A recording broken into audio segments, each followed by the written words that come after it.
Hello everyone, welcome to today's episode of the Osasu Show. Whether you live in the South-South, Southeast, Southwest, North Central, Northeast, Northwest, we can all agree that there's a growing rate of insecurity in the nation. On today's program, we speak to those in charge right here at the headquarters of the Nigerian Police Force to ascertain why this is going on and what we can do to curtail it. Don't go anywhere, it promises to be a very engaging interview.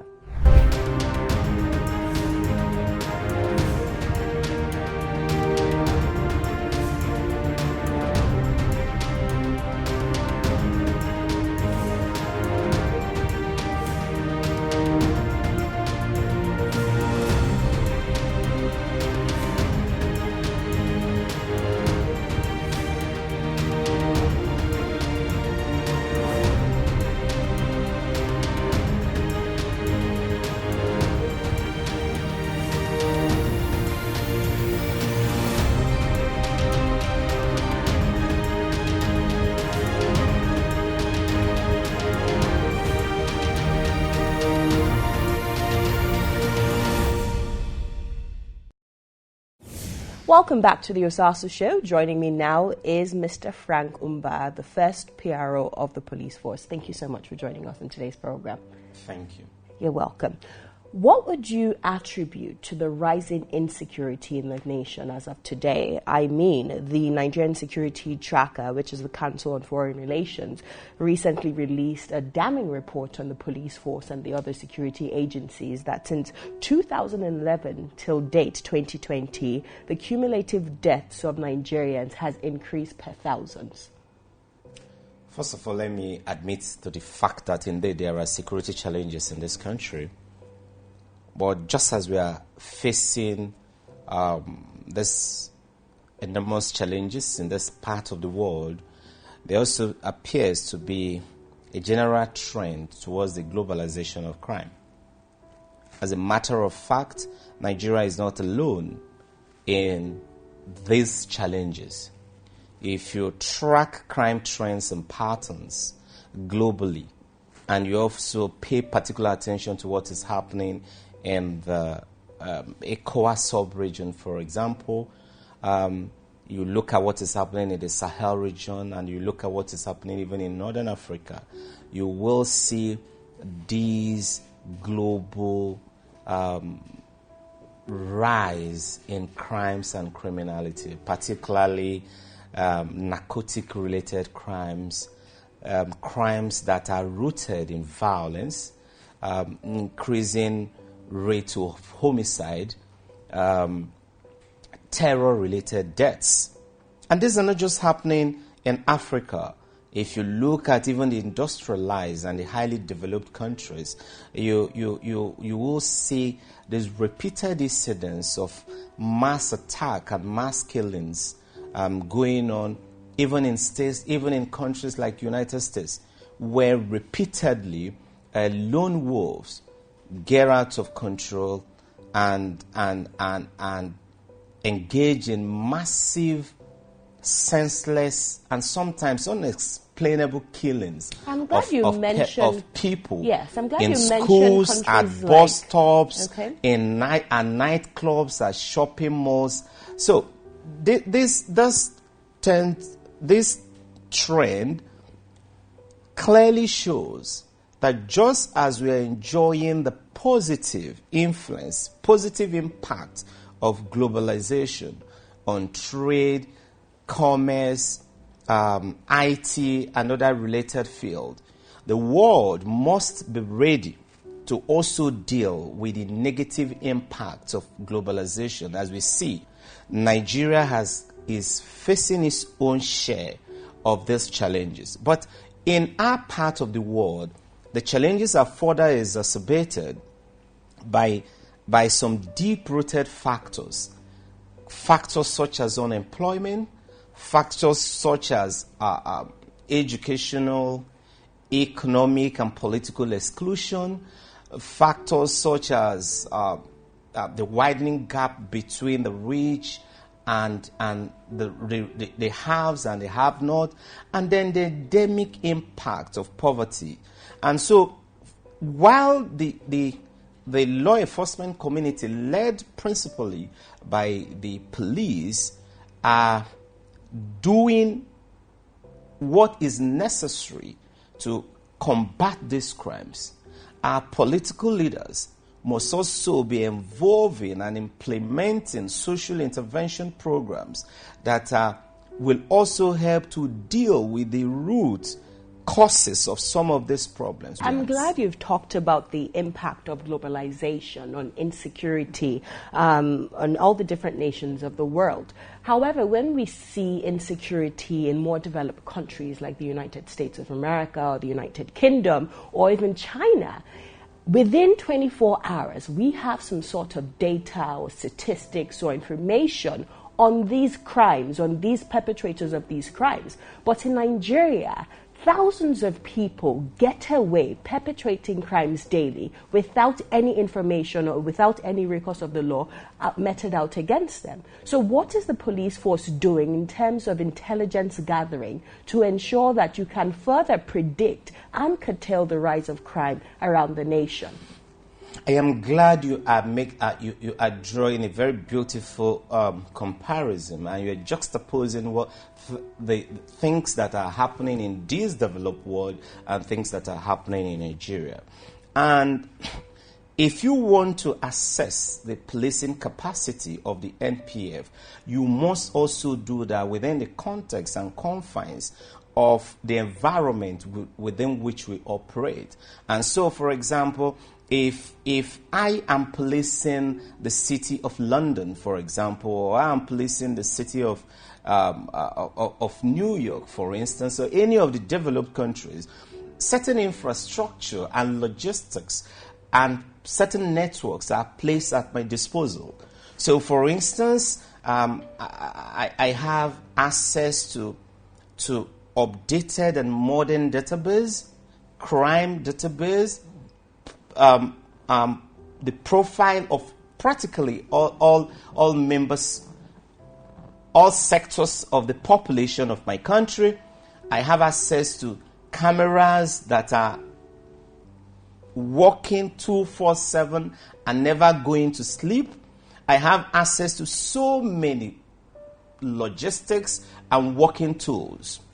But if I'm policing some other parts of the country where I don't have access to these modern crime fighting tools, modern data management tools, modern crime prevention tools, then my ability to track, to follow up, to arrest are not totally hampered, but they are impaired. So I wonder whose fault is that, because I'm looking at a report right now that says the military police to spend 91% of its budget on salaries. So if you are not proposing, budgetary provisions that will cause you to buy or to acquire equipment like this to do proper surveillance, then where does the onus of the blame necessarily fall? And the NPF doesn't fund itself. The NPF is funded by you. The NPF is funded by your government. The NPF is funded by the people of this country. So, and incidentally, fortunately or unfortunately so, the Nigerian police, just like the Nigerian military,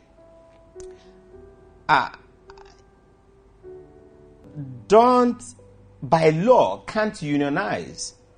We don't belong to NLC. We don't belong to any trade union or trade organizations. We can't picket. We can't be seen to be carrying placard and demanding for either wage increases, demanding for immediate provision of certain equipment. So we must work quietly, tirelessly, under the rain, under the sun, under pain, no matter, under whatever correct, but condition. But perhaps a significant part of this methodology to the appropriation of the bill that you've left out is the fact that you suggest, right? The Nigerian Police Force comes together and says, these are our expenditures for the year. Then you take it to either the budget office, who then presents it to the National Assembly, the debate goes on, and they then go ahead and appropriate what they feel. I return it back to you. Okay. Your PA will, at the end of the day, make recommendations as to what he or she needs to function effectively. And this PA of yours, this very loyal and dutiful PA of yours, passes this bill to you, or these recommendations, or these proposals to you. And then, Osasu, you are the one that will eventually think and say, okay, item 1 can go, item 2 can go, item 3 no, item 4 no, item 5 no. And your PA can only grumble. The most he or she can do is return to you and say, hi, madam, I still think I need item 3, 4, 5 to be efficient. But you still hold the ace. Perfect. I'm so glad we've established the premise. Now we can start the real conversation. You've shifted the blame to the National Assembly, which are constitutionally giving the power to appropriate, to move things around, although that has been a bone of contention for some time. So given the fact that the lawmakers now, you've proposed a budget to them, the lawmakers go about, oh no, we don't think this is necessary, we think this is necessary, and 91% of your budget has now gone to paying salaries. What is the next step? What can the Nigerian people do to ensure that you have the adequate funding, adequate equipment to quell these rising insecurity in the country? I also want to correct something. I'm not just putting the blame squarely at the foot of the National Assembly. I'm putting the blame squarely. I'm throwing it back squarely to the people of Nigeria. Because whether you're in the National Assembly, whether you're the president, whether you're the governor, at the end of the day, you are elected by the people. And we need Nigerians to set the legislative agenda for our lawmakers. We need to have a conscious citizenry that will be able to set priorities for our lawmakers and say, hey, security is uppermost in our mind.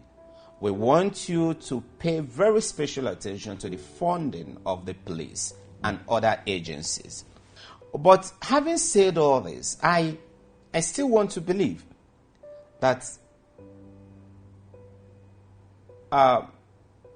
there are some innovations, there are some rays of hope we are seeing. For example, the Police Trust Fund law that we are beginning to put measures in place to implement.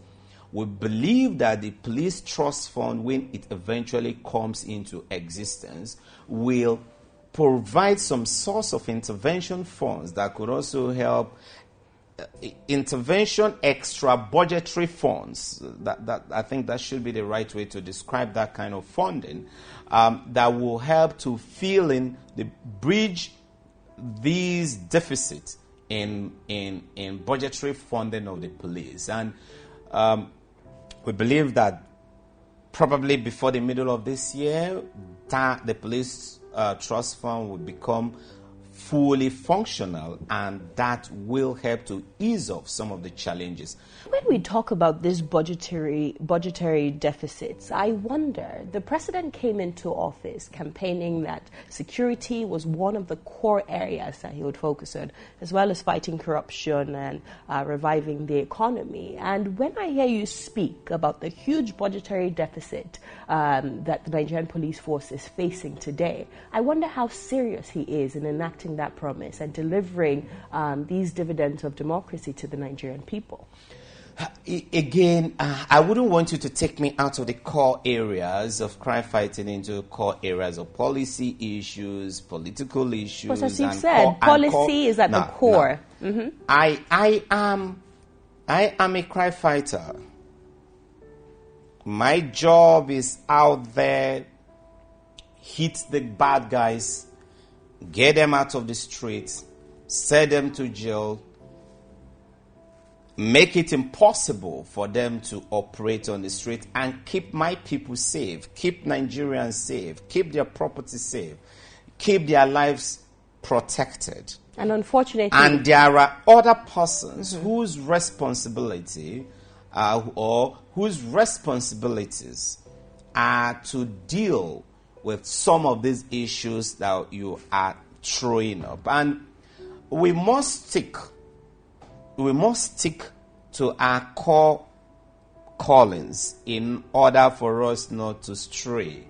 And so I'm staying on my core calling, and I won't allow you to get me. The reason I mention this is because it affects you. So the policy issues, the lack of, budgetary provisions, which are caused by, the National Assembly and also the spearheading of the direction of the president, is causing you to be inefficient in your job. People are dying every day. You're not able to keep houses safe. You're not able to keep the Nigerian citizens safe. So you cannot carry out your duties without talking about this policy issue. Yes, I can talk about them. But again, like I've said repeatedly in some other fora, sometimes police officers, not just in Nigeria, we are like medical doctors. Sometimes we are compelled by our calling to treat symptoms because we are not equipped, we are not constitutionally empowered to treat the causal germs. But eventually, we don't have the power to engage in some of the needed social intervention programs that could help to nib or tackle these challenges from the roots.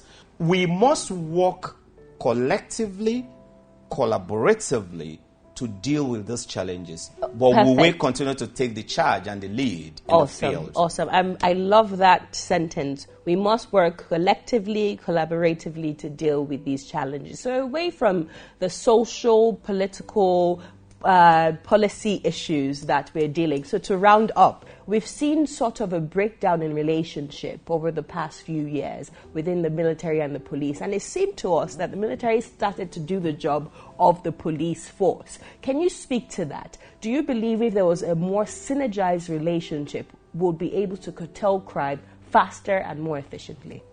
I disagree with the premise that there is a breakdown in relationship between the police and the military. I can give you some examples. I totally disagree. Okay. Well, there was the example of the kidnap kingpin. The police force put a special task force together to go and arrest him, and the military shot down those policemen. There were other examples of the police cracking down on crime and the military working with the perpetrators of the crime to get the perpetrators away. So there were many relationships and there were many examples like that have occurred and been outed in the media. So would you deny the fact that there isn't some sort of trouble within your relationship? No. I don't want to deny the fact that some of these anomalies have occurred. The fact is, it is not what I am trying to say, or what I'm saying here is the fact that it is not an institutional breakdown or an institutional conflict between the Nigerian military on one hand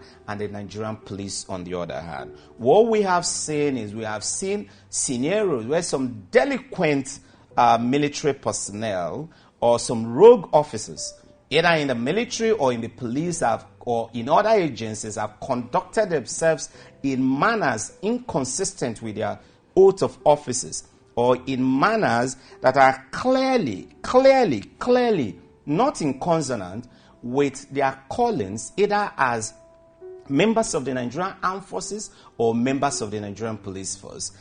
These kind of isolated incidences, which sometimes have grave implications and usually impact negatively, not just on individual relationship, but also on institutional relationship, are condemnable. And we must work again collectively to deal with them. But the fact that we have recorded some of these unusual situations does not mean that there is a breakdown between relationship institutionally between the police and the Nigerian Armed Forces. On the issue of military doing the the work of police, I want to say, by the nature of our job descriptions, if you look at the relevant sections establishing the Nigerian Police Force, for example, and defining or providing for the functions of the police, you will see that one of the functions of the police force in Nigeria include the performance of military duties when called upon to engage in such military duties. And that's why if you go to the northeast today, at the war theater where the major operations against Boko Haram are being conducted, you have members of the Nigerian Police Force from East Elite Special Forces, the Police Mobile Force, the Counter-Terrorism Unit, the Special Protection Unit, are part and parcel of the fighting arm of the military. They are embedded, they are infused into the military components that is actually conducting those battles against the terrorists. And in terms of the military doing the work of... And on the other hand, yes, on the reverse... in terms of securing the internal... The military also, if you look at the Constitution, the Constitution also enabled the military to come in aid of civil authorities when the services are equally requested. I think where Nigerians are having issues is when sometimes these operations are probably being carried out in some states where members of the civil populace feel there are no major challenges warranting the continuous presence of the military. But other than that, the military are authorized by law to come in aid of the police, just as the police are also authorized by law to also support military exercises. I just want to make sure we hear you clearly before we end the program. You've said that the police has called in the military for backup to help with its internal security of the country. No, I didn't say that. Okay, let's make sure we hear you clearly. I said, I simply gave you the legal, yes, the legal framework that enables the military to come into civil related duties. Exactly. And I also provided you the legal framework that also authorizes the police to also partake and participate in military operations. Exactly. So we understand the legality backing it. So what we want to understand is why, So for you to allow the military to do... I also think that even the government is already dealing with this. So it might not... we might just be overflogging it here because I'm aware, and I've also read it in papers, and I'm sure you must have seen it too, that there is a deliberate policy by the government now to pull back the military in some areas. And it's been on the news. And I think those policies are being fine-tuned for full implementation. I also think that those policies will be carried out selectively. They will be target-oriented.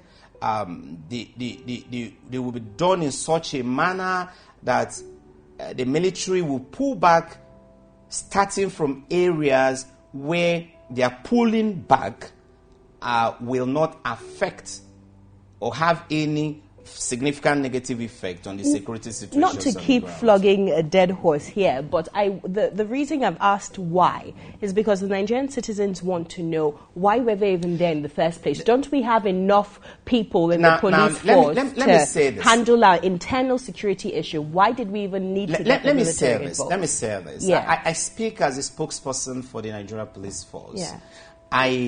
And that's why I have tried to stay on my lane. I don't speak for the Nigerian Army. I don't speak for the Nigerian Air Force. I don't speak for the Nigerian Navy. And so, while trying to be fair and frank with my answers, I also try to remain true to my calling as the spokesman of the Nigerian Police Force and not the spokesman of the Nigerian Armed Forces. I understand. Mr. Frank, you have been frank. Thank you so much for your time. It's always a pleasure. Thank you so much. All right, that's it for today's program. Don't forget to follow us on social media at The Osasu Show, at Osasu Igbenadian, at TOS TV Network, and at The Osasu Show Foundation on Instagram, Facebook, and Twitter. Don't forget to read news and sustainable development and current affairs across Africa on our website, www.tostvnetwork.com. You can also watch the full interview on our website and our YouTube channel. Until next time, take very good care of yourself and God bless you.